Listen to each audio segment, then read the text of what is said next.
सूत्रधाराय जनकराजमनोहराय मामकाभीष्टदाय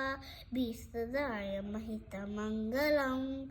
कौसलेन्द्राय मन्दहासदासपोषदाय वासवाय विनुतसत्वराय मङ्गलम्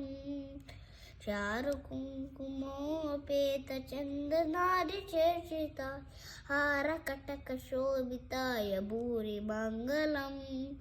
ललितरत्नकुण्डलाय तुलसीवनबालिकाय जलजसदुसदेहाय चारुमङ्गलम् देवकीसुपुत्राय देवदेवोत्तमाय भावजागुरुवराय भव्यमङ्गलम् पुण्डरीकाक्षाय पूर्णचन्द्रवदनाय अण्डजावाहनाय अतुल्यमङ्गलम् विमलरूपाय विविधवेदान्तवेद्याय सुमुखचित्रमालिकाय सुभगमङ्गलम् रामदासमृतहृदय तामरसनिवासाय स्वामी भद्रगिरिवराय सर्वमङ्गलम्